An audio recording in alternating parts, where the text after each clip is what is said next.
देखिए अनुलोम समानुपाती आपने 1 नंबर में देख लिया। 2 नंबर प्रश्न जैसा एक बनाया वैसा ही सेम है, आप लोग खुद बना लीजिएगा। 3 नंबर पर ध्यान दीजिए कि विलोम समानुपाती क्या होता है। गौर से ध्यान दीजिए, विलोम समानुपाती होता है कि एक जाति के उठने से यानी बढ़ने से दूसरा घट जाए, अगर उसके घटने से पहला घटने से दूसरा क्या हो जाए, बढ़ जाए। अगर ऐसा हो तो ऐसा किस कंडीशन में होगा उस पर ध्यान दीजिए। जैसे मजदूरों की संख्या समानुपात काम करने में लगा दिन, काम करने में लगा दिनों की संख्या, इस पर ध्यान दीजिए। अगर 10 मजदूर किसी काम को 10 दिन में कर लेता है तो 8 मजदूर उस काम को कितना दिन में कर लेगा? 8 दिन में करेगा कि 10 दिन से ज्यादा लगेगा? 10 मजदूर किसी काम को मान लीजिए 10 दिन में करता है तो 8 मजदूर उसी काम को कितना दिन में करेगा? 10 दिन से ज्यादा दिन में करेगा कि कम दिन में? कम दिन में करेगा। यही तो सोचने वाली बात है, यहाँ पर समझने वाली बात है कि एक आदमी मतलब 5 आदमी मान के चलते हैं, 5 आदमी किसी काम को 7 दिन में करता है, 5 आदमी। तब आदमी की संख्या यदि कम हो तो काम करने के दिन में संख्या वृद्धि होगा कि कम होगा? आपका कोई काम है, मान लीजिए आपने एक ट्रैक्टर कहीं पर बालू गिराया है, आपने 5 लेबर रखा था तो उसको 1 दिन में काम कर लिया, 5 लेबर उसको काम कर लिया 1 दिन में।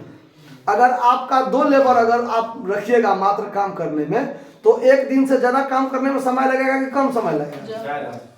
तो आदमी की संख्या कम हुआ तो काम करने में लगा दिनों की संख्या बढ़ा कि नहीं बढ़ा? अगर 5 आदमी किसी काम को 1 दिन में कर लेता है, 10 आदमी किसी काम को 1 दिन में कर लेता है तो 5 आदमी उसी काम को कितना दिन में करेगा? 2 दिन में करेगा ना। आदमी की संख्या आधा हो गया तो काम करने के समय में दुगुना समय लगेगा कि नहीं लगेगा? तो यहाँ पर मजदूरों की संख्या क्या हुआ? घटा, तो काम करने के दिन में संख्या में क्या हुआ? वृद्धि। अगर किसी काम को 10 आदमी 1 दिन में कर लेता है तो 20 आदमी क्या दिन में करेगा? आधा दिन में करेगा। आदमी की संख्या बढ़ा तो काम करने में समय क्या लगा? कम लगा ना। तो अगर ऐसा अनुपात बने तो वो होता है विलोम समानुपाती। वो क्या होता है? विलोम समानुपाती। तो इसका अनुपात कैसे बनेगा? ध्यान दीजिए, A1 अनुपात A2 तो समानुपात में क्या होगा? पहले क्या होता था? B1 B2 होता था ना, इसमें B2 B1 हो जाएगा। आया बात समझ में? उल्टा हो जाएगा अनुपात। क्या हो जाएगा? A1 अनुपात A2 समानुपात B1 B2 नहीं होकर B2 B1 हो जाएगा। आया बात समझ में? तो ये हो गया आपका विलोम समानुपाती। क्या हो गया? तो इस आधार पर आपका 3 नंबर प्रश्न है। 3 नंबर प्रश्न पर ध्यान दीजिए, क्या कहता है कि किसी कॉलेज में जवानों के लिए कल्याण क्लब की 80 लड़कियां ने 24 दिन में कुछ जर्सियां बुनी। जर्सियां मतलब जो सेना सबका जो ड्रेस होता है ना, ड्रेस वर्दी, उसको जर्सी कहा जाता है। ठीक है, तो 80 लड़कियां ने 24 दिन में कुछ जर्सी बुनी। अब कितना जर्सी है, जर्सी की संख्या आपको नहीं दिया हुआ है, उसको इग्नोर करके चलिए। ठीक है, तो 80 लड़कियां 24 दिन में काम करती है, ये बात समझिए। 80 लड़की कोई भी काम 24 दिन में करती है, तो वही काम यदि हमको 15 दिन में हमको काम कर लेना है तो लड़की की संख्या बढ़ाना पड़ेगा, स्वाभाविक बात है। 80 लड़की 24 दिन में करता है तो 15 लड़की क्या दिन में करेगा? 24 दिन से ज्यादा दिन तो लेगा कि नहीं लेगा? तो ये अनुपात क्या बन गया? व्युत्क्रमानुपाती एक तरह से हो गया, समझिए, यानी विलोम समानुपाती। कौन चीज? विलोम समानुपाती। तो इसके लिए क्या होगा? देखिए यहां पर क्या लिखते हैं? लड़की की संख्या समानुपाती काम करने में लगा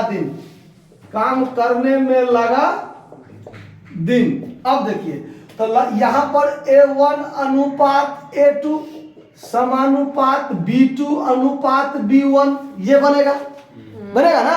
अब देखिए लड़की पहले क्या गो है 80, लड़की पहले क्या गो है 80, तब उसका B1 ये हुआ ना, A1 का B1 और A2 का B2 होता है ना पहले से। तो 80 आदमी का 80 लड़की जो है काम कितना दिन में किया 24 दिन में। तो अब पूछता है कि 15 दिन में करने के लिए, कितना दिन में करने के लिए 15 दिन में करने के लिए कितना लड़की चाहिए। तो लड़की हमको यहाँ चाहिए, तो यहाँ नहीं दिया हुआ है ना, और हमको काम करने में लगा दिन कितना दिया हुआ है 15। तो यहाँ पर इसका समानुपात बना, यानी 80 अनुपात x समानुपात 15 अनुपात 24। अब यहाँ पर आप सॉल्व कीजिए तो 80 बट्टा x बराबर में 15 बट्टा 24। अब यहाँ पर कीजिए तो 15x बराबर 80 गुने 24। अब इसको अगर गुना कर दीजिए तो काहे गुना कीजिएगा, रहने दीजिए ऐसे काट लीजिए।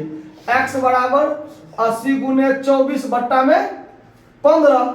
अगर इसको काटिए तो 3 से काटिए तो 3 पचे 15, 3 अठे, अब 5 से इसको काटिए तो 16। तो यहाँ आ जाइए तो x बराबर क्या हो गया 16 अठे 128। यानी उसी काम को 15 दिन में करने के लिए हमको कितना चाहिए 128 लड़की चाहिए। आया बात समझ में। तो प्रश्न में कहता है कि कितनी लड़कियों को और सम्मिलित करना पड़ेगा, कितनी लड़कियों को। ये 128 आपका आंसर नहीं है, आंसर यही है मेरा सही, क्योंकि 128 लड़की चाहिए। लेकिन प्रश्न क्या कहता है कि कितनी लड़कियों को और सम्मिलित करना पड़ेगा। तो 80 लड़की तो पहले से है, 128 लड़की चाहिए, तो कितनी लड़की को और शामिल करना पड़ेगा 48 लड़की को और शामिल करना पड़ेगा। ये आपका आंसर है। आया बात समझ में। तो अब चाहिए कितनी और लड़की, तो अतिरिक्त लड़की की संख्या हमको 128 में से 80 पहले से है, 48 और लड़की हमको चाहिए ताकि हमारा काम 24 दिन के बदले 15 दिन में काम हो जाए। तो ये जो अनुपात बना ये विलोम समानुपाती है। आया बात समझ में, नोट कर लीजिए।